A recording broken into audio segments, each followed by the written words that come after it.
Police harass a man on a porch. They tried to cover it up. Bad idea. We have the footage. Here it is.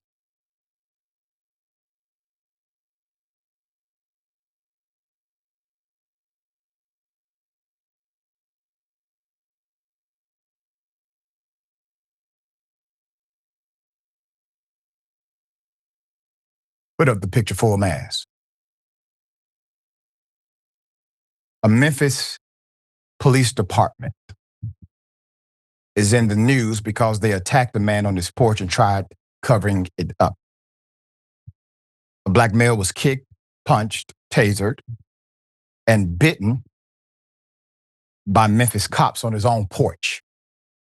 Then they lied to cover it up, committing another crime, but he had surveillance footage because of his own surveillance camera at his house. Ring video from Shaw's home was enough for a judge to dismiss all charges against Mr. Shaw, including assault on a first responder, resisting arrest, disorderly conduct, and public intoxication at his own home.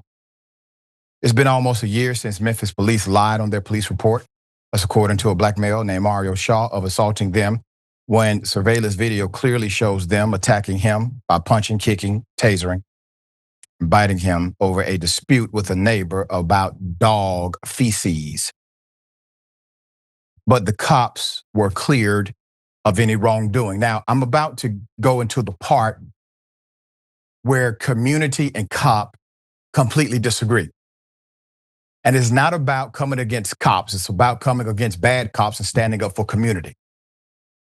We know that every industry has this level of corruption and rotten individuals who are part of it. When you find them, when they expose themselves, it becomes the responsibility of the industry to exorcise them out of your ranks. If you decide to cover up for them as an industry, then the narrative that comes against you is fitting because you clearly could distinguish yourself from the corrupt actors and those that are acting in advocacy with the community.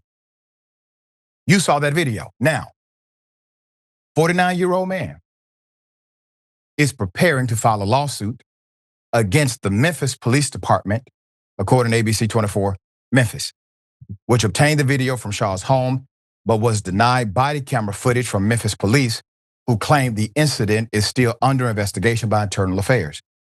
Quote, "It destroyed my trust in the Memphis Police Department and ruined my mental health," Mr. Shaw told ABC 24 News. Another quote, "When I'm out driving around, I'm looking around worrying about a cop targeting me again. That's called post-traumatic stress he's experiencing." Memphis police tried to justify the actions. They attempted to justify their actions by way of the Memphis police officers, Tyan Brooks and Kevin Shannon, to local media by saying Shaw was possibly armed and that they used, quote, less lethal methods to safely take the suspect into custody. Here's what happened before the police arrived. The incident took place July 25th, 2024, right before midnight, after Mr. Shaw got into an argument with a neighbor regarding the neighbor's dog defecating in his yard. The continuation of a long-running dispute between the two neighbors about their dog. The neighbor called police, accusing Mr. Shaw of being drunk and threatening him with a gun, according to the local media. Now, the accusation of being intoxicated is not a crime. You are on your own property. You can actually get as drunk as you choose to at your home. Sometimes cops will try to make you believe differently, but you can. The right to bear arms is a right you have constitutionally. So statutorily and constitutionally, you have the right to bear arms, and you're in your domicile. Your domicile is protected not only by your building or the facility that you are housed in, but also a few feet outside of it. There's more. Quote, "I came out and talked to one of the officers and explained to him what was going on. I noticed that the officers seemed to be getting kind of aggressive, Shaw told ABC 24. Shaw said he walked back into his home to call police and request a supervisor because the cops on the scene were scaring him. He then stepped out of his home with the phone in his hand, which is where the ring footage posted by ABC 24 began. The cops wrote in their report that he was the aggressor and that they were his victims. Quote, the suspect started to physically swing his fist at Officer Brooks, striking him in the face. The cops wrote in their report obtained by ABC 24. Quote, the suspect struck both Officer Shannon and Brooks. The suspect, Mario Shaw, started to then swing at both officers and also knocked their glasses off. Marissa, let's go back to the picture of Mr. Shaw. Now, that man whooped all of y'all asses. You do not need to be serving for Memphis police. So you're telling me in the police report, he got the drop on every single one of you. At some point, a supervisor who read this report should have said, you all are fired for inability to protect the community.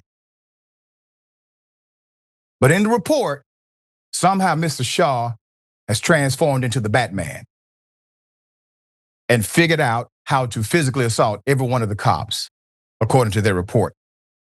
The report makes no mention of the cops punching Mr. Shaw, makes no mention of the cops kicking Mr. Shaw, but it does say they felt threatened because he was possibly armed, even though Mr. Shaw had no weapon whatsoever. Memphis police provided ABC 24 with the following statement. According to reports, the officers employed hard hand techniques and less lethal methods to safely take the suspect into custody.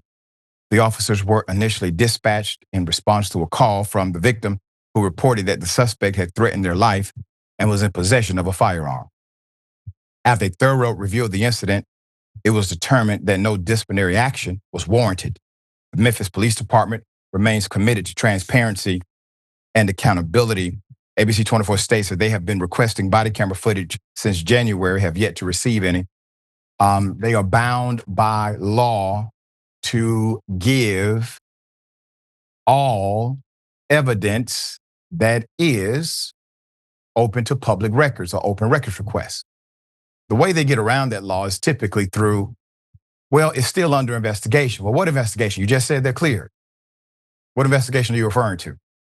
So if there's no investigation, what you're doing is illegal by withholding the information that the public has access to. The reason why the public has access to it is because you're paid by the taxpayer. The same man that you are oppressing is the same man who's paying for his own oppression, Mr. Shaw. We're going to stay on top of this. Obviously, it is insane. If everything was above board, why is it that your officers lied on a police report? That by itself is violation of law, violation of oath of office. Get them out. You think that's the first and only police report they've lied on? How many other people have been prosecuted because they did not have a porch camera to show that they were innocent of the crimes they were charged of? And if they'll do it to an elderly man, who's off limits for them? Nobody. All right, Sharon, thoughts here. Nobody, Doc. And you laid out a compelling case of criminality, not Mr. Shaw's criminality. But I know they were in uniform, but I'm still going to call them jump out boys. Okay. Yeah. These jump out boys assaulted Mr. Shaw. They were probably trespassed on his property too. Okay. Maybe you can't get them on that because it's not announced. They're disgusting and despicable. You're talking about Memphis again? If I didn't know any better, if I didn't know you, I'd say, well, Doc's always picking on the Memphis police. But we understand what's going on down there. The other thing is, as I was listening to what you were saying, I was writing a text to Shaquille O'Neal, who owns a pretty large stake in the Ring camera, Doc. And I think we just found the next person who needs to star in their commercials. Thank goodness Mr. Shaw had it. Okay. Ridiculous. Shouldn't they be fired or arrested by now? Both. I mean, both. Exactly. Arrest first, Doc. Yep. Lying on the police report alone should be a fireable offense, if not also arrestable. Criminality. Okay, we'll bring updates as they come.